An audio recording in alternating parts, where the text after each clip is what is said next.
are some places where the ether actually makes contact with the landscape.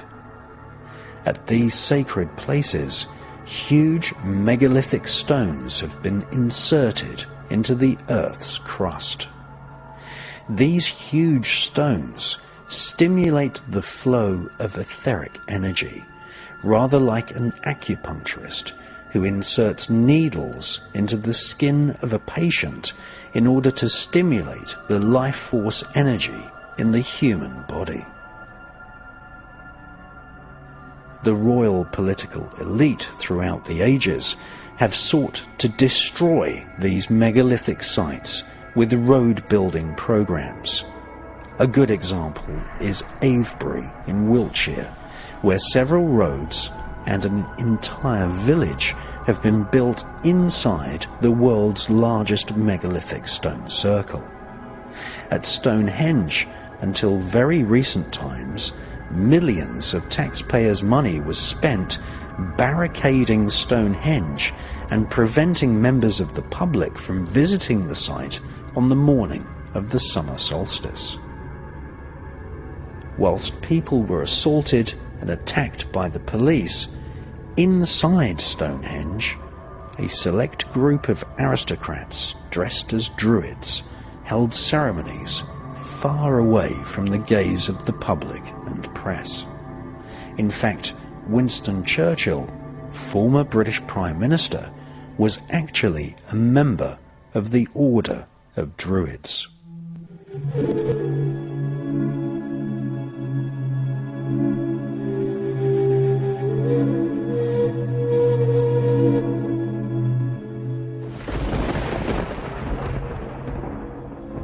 During the 1930s, the Nazis studied many of the ancient megalithic sites and even set up a government ministry to collect information from magicians about the occult powers which could be absorbed by performing rituals at these places. Heinrich Himmler was following in the footsteps of many groups who have tried to harness spiritual power. Himmler styled the Nazi SS on the strict secrecy and discipline of the Knights Templars. The Templars were well aware of the ether and the places on the Earth's surface where the flows of etheric energy were strongest. The Templars built huge cathedrals which are actually Kabbalistic temples masquerading as Christian churches at sites which line up with the placement of megalithic stones.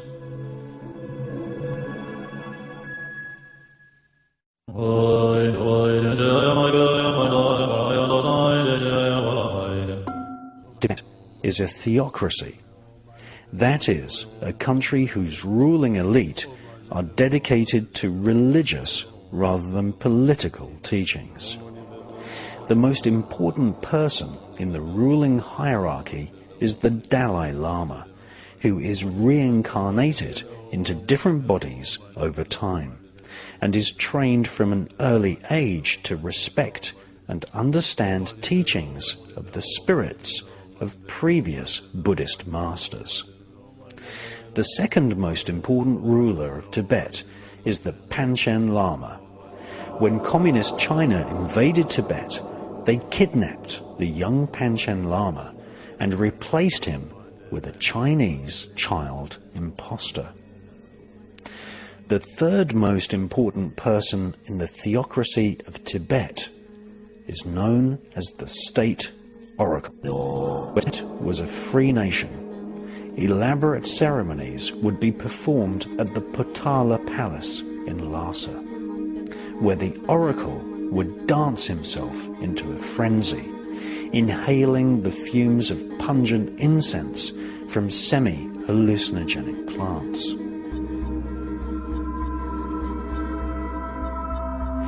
Tibetan monks would chant a hypnotic series of mantras and offer prayers to the spirits of previous ruling kings of Tibet. the oracle allowed his entire body to be possessed by spirits, who would then prophesy future events.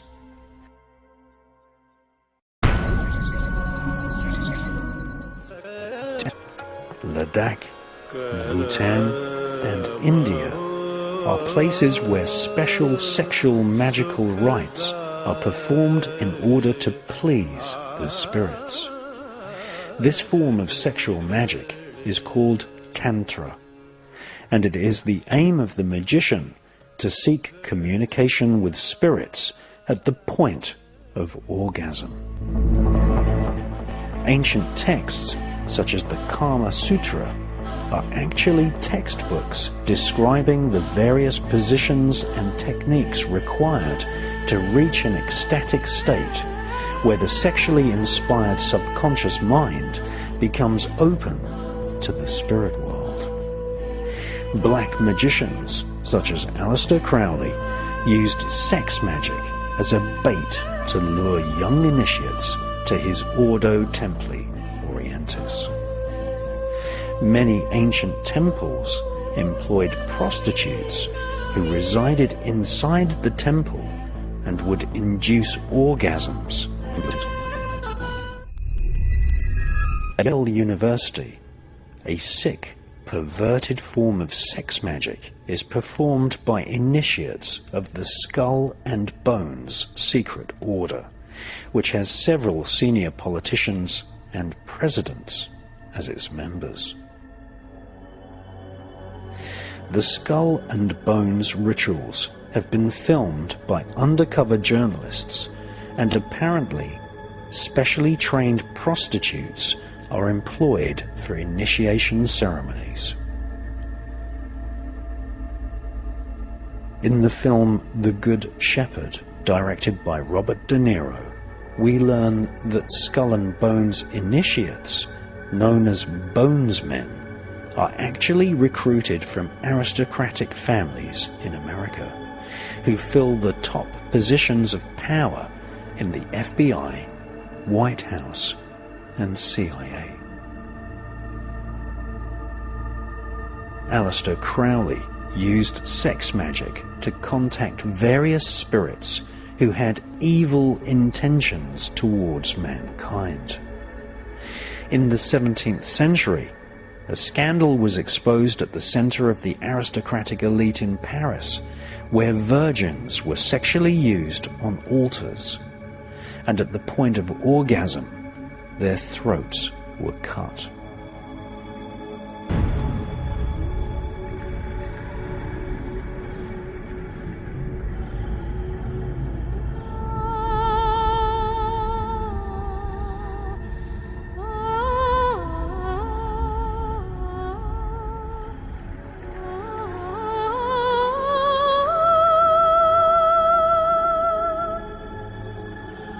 The Roman historian known as Josephus described a device known as the ephod, which was made of crystals and gold, and its sole purpose was to contact spirits. The ephod was a breastplate with a matrix of crystals interconnected with gold wires, and each crystal was held in a socket of gold, exactly like an electronic circuit board of today. Josephus describes this technological device as using cunning technology.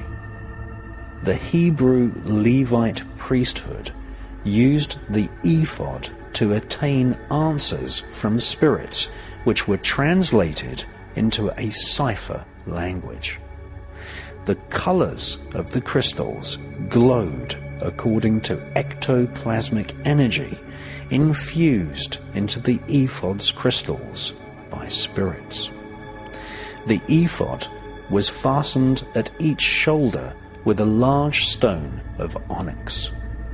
The names of the 12 signs of the zodiac were engraved upon these two stones.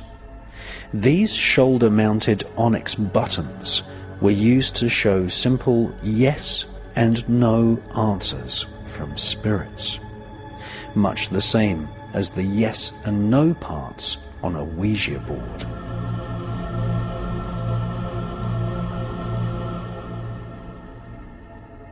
When the onyx on the right shoulder was illuminated, it signified that the spirit answered the question in the affirmative, and when the one on the left glowed, it indicated a negative answer to the query. Josephus wrote that the royal political elite of the Hebrew world consulted the spirits via the ephod before making any major decision. The ephod was known in ancient Greece as the breastplate of the oracle. The ephod is a form of occult technology based on crystals, which are used in magical rituals worldwide and are highly prized by the royal elite. The 12 jewels of the breastplate were symbolic of the 12 constellations of the zodiac. Each constellation was considered to have its own ruling alien spirit. These 12 celestial spirits are referred to in the Zohar. This book is part of the corpus of ancient texts which we now call the Cabala.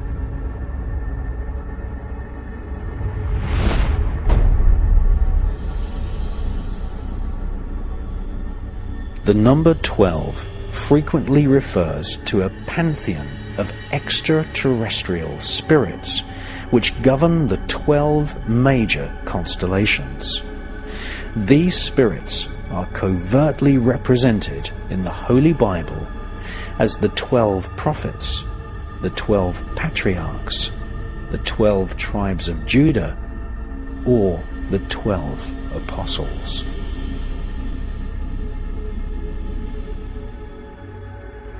Rabbis of the Levite priesthood built temples especially for rituals using the ephod. These temples were often referred to as tabernacles and synagogues, and it was here that the so-called Ark of the Covenant were used. The design of the Ark of the Covenant resembles a modern battery and radio transceiver with antennas. Like a modern electronics engineer, priests attached a piece of copper to one ankle to discharge the static electricity emanating from the Ark of the Covenant. In fact, the entire temple was one large electronic device.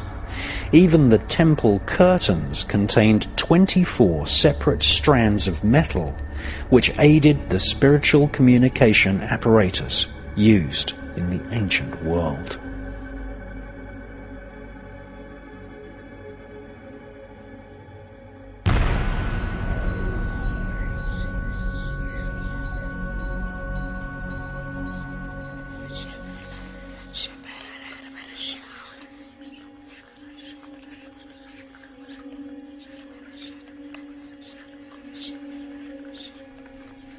The word teraphim means disgraceful things. The teraphim were statues representing the likeness of a spirit. Inside these statues were helix structures made from magnetized metal, just like a radio antenna. According to the ancient book of Hosea, teraphim were placed on altars in many homes and used to concentrate etheric waves from the spirit world. The teraphim are often referred to in biblical texts as being used in combination with the ephod. Historical accounts from the book of Hosea tell us that when Saul or King David wished to question the Spirit of God or the celestial angels, they commanded the priest, "Bring hither the ephod and teraphim." William Bramley, in his book The Gods of Eden, claims the ephod and teraphim were a type of occult electronic device used to contact spirits of gods from the stars.